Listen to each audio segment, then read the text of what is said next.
My wife joined a feminist social circle and started calling me a controlling a-hole and asking for an open relationship, while she was the one mistreating our kids. So I filed for divorce and accidentally ruined her life. I used to love feminists, until I met my wife. For a while we were perfect, but then she met a fresh social circle. These women weren't just opinionated, nothing could satisfy them. Hold a door for them? You think all women are children and can't do anything for themselves? Don't hold it? You're disrespectful and entitled. Walk behind them? You're a creep. Walk ahead? You're an egotistical a-hole. But I thought I could trust my wife to not follow the herd, but she did, and ended up ruining more than just her life and our marriage in the process. And it all started with a simple few arguments here and there. I'd leave my plates in the sink after a 14-hour shift, and suddenly, I was the reason for every abuser that wasn't convicted. Or if I started helping with our kids' homework, she'd pull me aside and tell me I'm inherently problematic. And my mansplaining just proves it. The warm, loving woman I married seemed to be vanishing before my eyes, replaced by someone cold and antagonistic. About then, an awful gut feeling washed over me, because I was playing video games with my son and went to high-five him, but then my stomach turned, because he flinched. I immediately noticed and talked to my wife about it, and she told me I had a fragile male ego. Her reasoning was that our son wasn't actually flinching. I was just lying to myself to make myself feel stronger and more powerful than her, because I was insecure. So yeah, pretty confusing, and not at all reassuring. So from then on, I made sure to pay extra close attention to our daughter and son. Every day I watched as they slowly became less and less like their energetic selves, and more timid. My son even started wetting the bed at night. Well, I cared endlessly more about our kids' well-being than the state of my marriage, until one day, I came home early to a parked car in our driveway. My heart broke, but instead of confronting her, I drove off to a diner and came back a few hours later. I proceeded to ask her who she was bringing home when I was at work all day. My friends? Am I not allowed to have a life outside of this miserable house? My heart dropped. It suddenly became very clear that she didn't give an F about our family, and she was not the woman I thought she was. And as our children turned from more timid to actively fearful, I decided to take away one of her fundamental human rights. That right was her right to privacy. But when I checked her phone, most of the messages were deleted, and what remained was alarming. It was a conversation with one of her new friends discussing how Kayla should approach asking me for an open relationship. The friend advised her to ease into it and make him think it's his idea too. Obviously, she was cheating, but I didn't even care about that anymore. I just needed to know who was laying hands on our kids. So in my head, this is what I'm thinking. I needed to formulate a plan that allowed me to get full custody of the kids. But since there was no prenup, I had to make sure I was left with enough that would still allow me to be a good father. So when Kayla casually brought up the idea of open relationships over breakfast, like it was just a random thought that had occurred to her, I was prepared. I had my phone recording in my pocket. She stirred her oatmeal nonchalantly. So I was reading about these couples who have open relationships. What do you think about that concept? I didn't yell. I didn't scream. Instead, I looked her straight in the eyes and asked with a clenched jaw, "Who is he?" Her cocky demeanor vanished instantly, like a mask sliding off. "What do you mean?" she stammered. But I wasn't falling for her innocence anymore. And eventually, Kayla confessed to 2 one-night stands while I was working. She explained that when they came over, she forced our kids to sleep on the hardwood floor while she made love with them in the other room, loud enough for them to hear. Hence their timidness and increased anxiety. They were both married men with children of their own, fathers who, like me, probably thought they had loving, committed relationships with her. Then came the bombshell. She was planning to sleep with a colleague at work and intended to pursue it because it's good for her, and I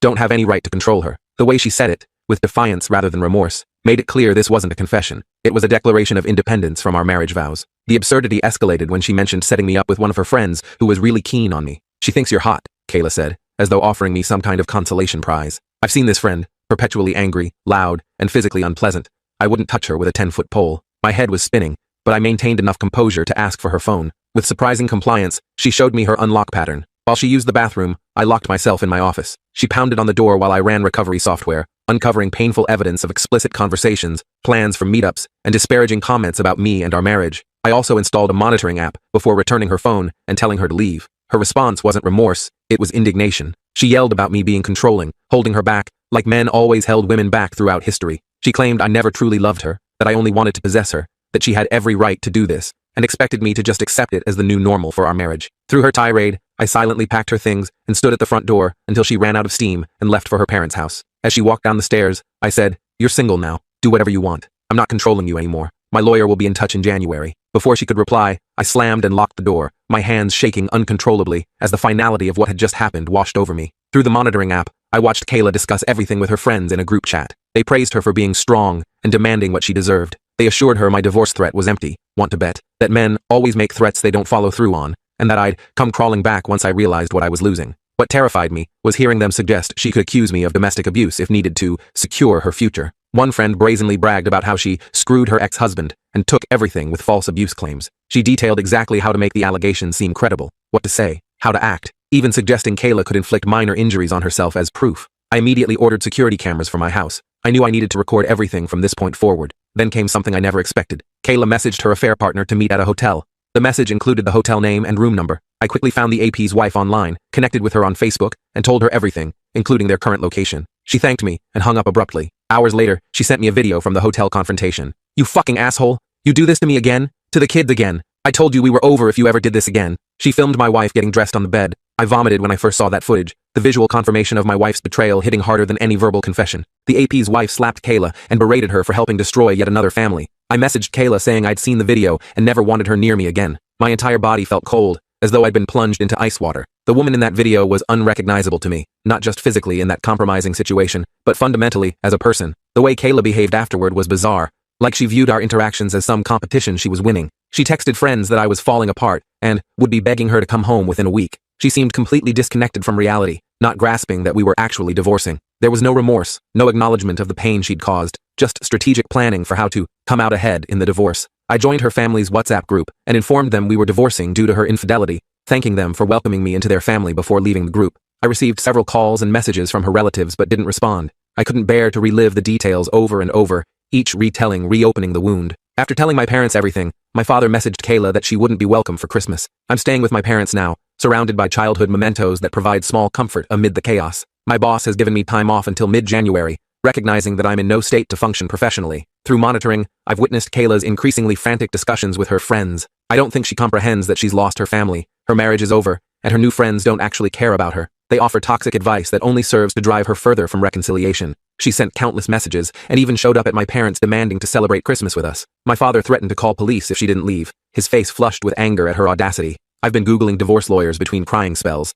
Initially, I think I was in shock, functioning on autopilot while making necessary arrangements, but the pain hit full force once I reached my parents' house. Nothing makes sense anymore. How could someone change so drastically? Was our entire marriage a lie? Was there something I could have done differently? I've only responded twice to her messages. 1. It doesn't matter what you say. I don't know who you are. You're not my wife. My wife would never destroy my heart and soul while smiling. We will get divorced. I don't care what you say or what you want. You have no right to demand anything from me ever again. We are over. 2. Like I said, you're not my wife. I don't know you. My wife would never condemn our children to growing up in a broken home. You, whoever you are, seem proud of what you've done. My wife was loving, caring, considerate, my best friend. You are a self-obsessed, self-absorbed abomination. The messages stopped after that. Perhaps reality was finally setting in. The pain is unbearable sometimes. I find myself staring at family photos, tracing the outline of Kayla's face, wondering if that person ever truly existed, or if she was always capable of this betrayal. I wish none of this had happened. I wish we could go back to before, but I can't do that to myself. This is the worst Christmas ever. In a moment of weakness, I told the kids that mommy doesn't want to be a family anymore, that she wants to be with other men, and we're getting divorced. They're devastated. Briar cried herself to sleep in my arms, while Milo went silent, his small face frozen in confusion. Thank goodness my parents are here to support us all while I'm an absolute mess, barely able to function through the grief. I'm trying to pull myself together for my children, but I'll never go back to Kayla. The level of disrespect and callousness in her behavior is unforgivable. I'm completely lost. Why does she expect to demand anything from me at this point? Is she mentally ill? Has she always been this person beneath the surface? Or did something fundamentally change her? These questions haunt me as I lie awake at night, staring at the ceiling of my childhood bedroom. Sorry for the rambling post. I just needed to get this out somewhere people might understand. Update. So much has happened since my last post. I wish I could say I've been strong through this, but honestly, I've been a sobbing wreck. My father found me on the bathroom floor at 3 a.m. 2 nights ago, hugging my knees and rocking back and forth. I was obsessing over Kayla's chats with her friends until I saw something that broke me completely. She described, in cruel detail, how our marriage, and especially our children, were burdens, preventing her from being a successful woman living up to her full potential. She claimed I was an oppressive piece of shit, holding her back from a good life, and that motherhood was a patriarchal trap,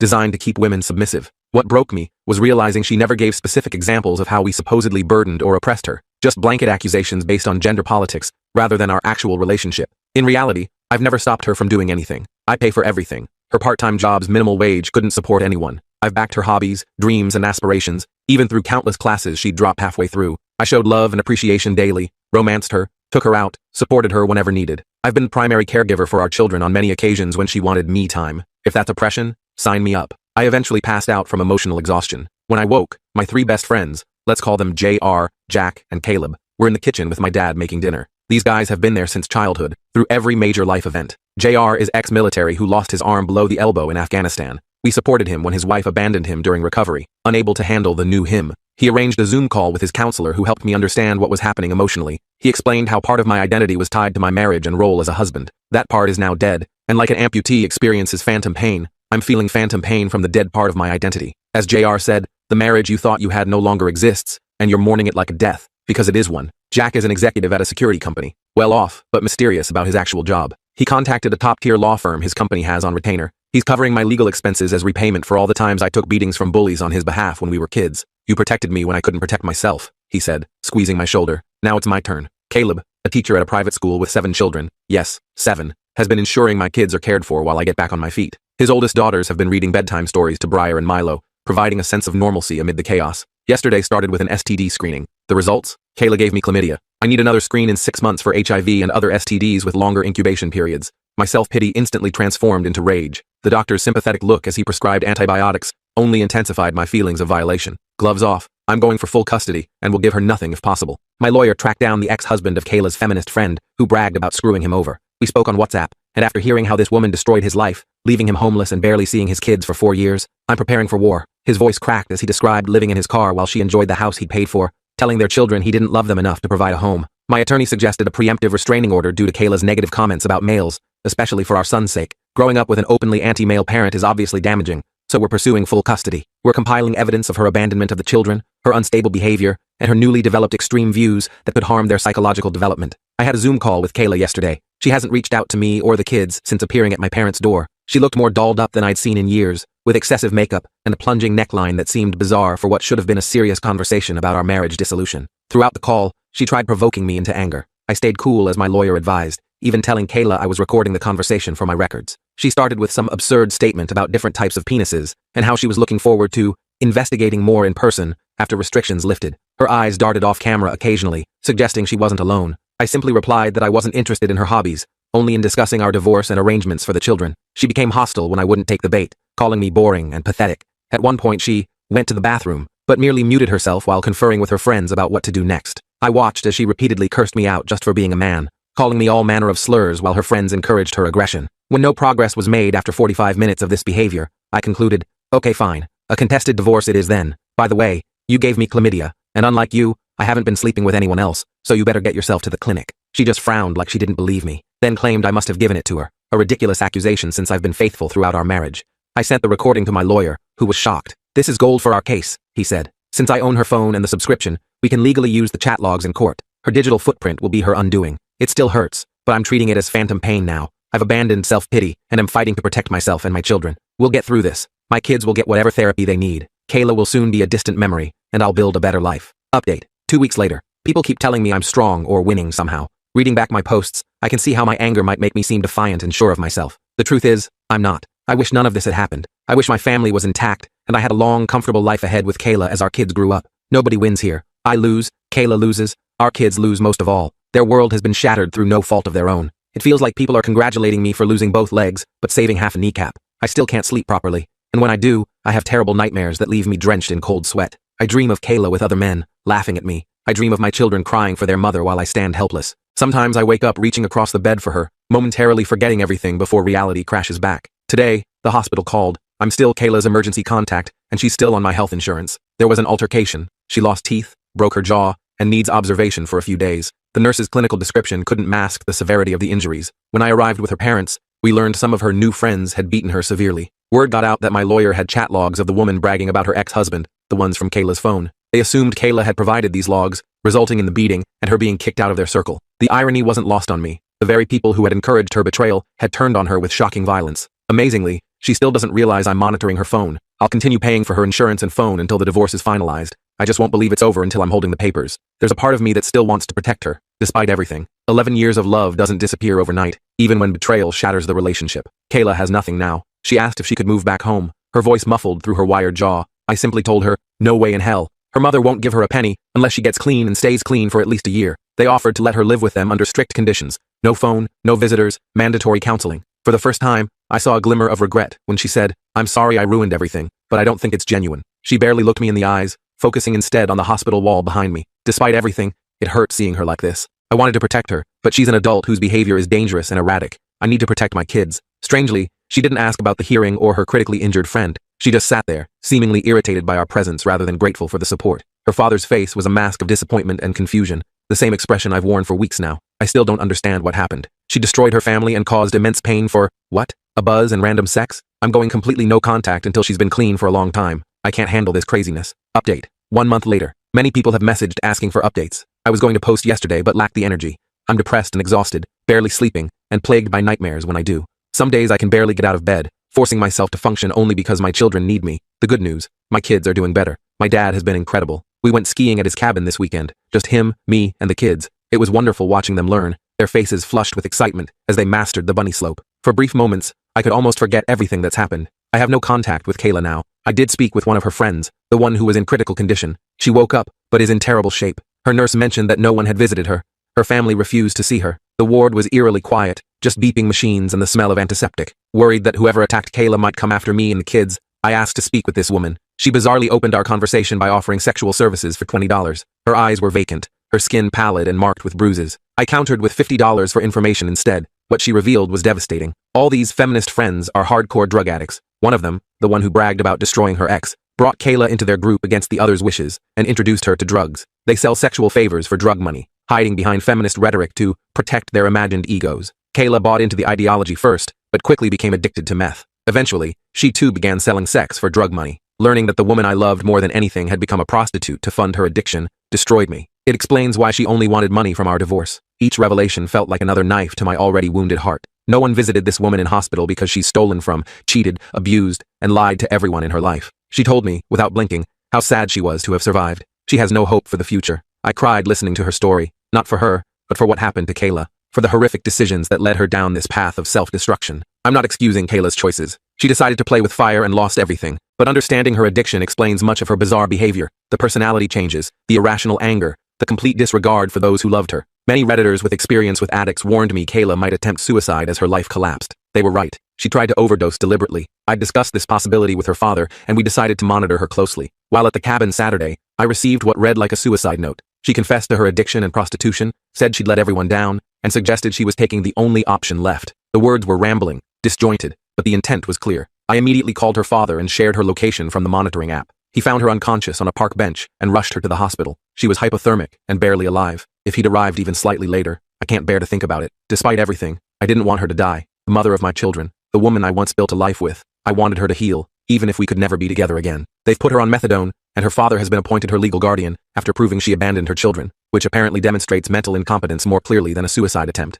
She'll undergo sedated detox at a rehabilitation center this week. The doctors warn the road to recovery will be long and difficult, with no guarantees. Thankfully, I hadn't canceled her life insurance yet, so treatment is covered. I've offered to help with finances as long as Kayla isn't told I'm involved. Not out of kindness necessarily, but because her recovery is vital for our children to eventually have some relationship with their mother, a healthier, sober version of her. I was terrified the men who attacked Kayla would come after me and the kids, thinking I had provided the incriminating chat logs. Jack's friend Brandon, who benefited from those logs in his divorce case, decided to fix this. Brandon is an intimidating mountain of a man who grew up on a farm lifting hay bales and wrestling cattle. Despite his frightening appearance, tall enough to duck through doorways, crew cut, facial scars from a childhood accident, he's actually patient and kind. He visited the attacker's apartment, grabbed them by their necks, and gave them two options: go to the police and confess to the assault, or face him and suffer painful permanent injuries. They couldn't get to the police station fast enough. I found a new apartment and will be moving soon. Jack helped arrange it. It's smaller than our family home, but it has enough space for the kids and is in a good school district. I've been slowly decorating their rooms, trying to create a space that feels safe and welcoming. Despite everything, I'm profoundly depressed. What keeps me going is my friends, family, and the need to stay strong for my kids. My heart breaks for Kayla. Despite everything, I don't regret marrying her. I still love who she was, but I know we can never reconcile. She isn't the person she used to be, and there's too much pain between us. We had a good life before this disaster. I wouldn't have my children without her, and I wouldn't trade them for anything. The pain will linger, but I hope I'm strong enough to endure it. Some days I doubt myself, but other days I see glimmers of a possible future, different than what I'd planned, but perhaps still worthwhile. Strangely, learning about Kayla's addiction has helped my kids cope. It's easier to explain that mommy is sick, and it's going to take a long time for her to get well, than to explain betrayal and abandonment. They've written her letters that I'm keeping safe until she's stable enough to read them. Their resilience amazes me. Children can adapt to so much if given the proper support and honest, age-appropriate explanations. I'm sad and exhausted, but Brandon is here with his kids now. We're watching Madagascar 3 tonight. I'm trying to make as many good memories as possible amid the darkness. Our children seem to be doing better. They laugh more freely now, and the nightmares have become less frequent. I think we'll be okay. Not today, not tomorrow, but eventually. Thank you, everyone, for your help and support. The kindness of strangers has been a lifeline during the darkest moments. Final update. Kayla passed away. She overdosed while in rehab. Nobody knows how she got the drugs. One doctor speculated she might have swallowed a hidden bag that burst during detox, releasing a fatal dose into her system all at once. I held our children as they sobbed, their small bodies shaking with grief I couldn't soothe. How do you explain to children that their mother is never coming back? That the illness took her forever? I have no answers. Only tears that won't stop flowing. I won't be posting anymore or answering comments. Thank you to everyone who provided helpful suggestions and support during this nightmare.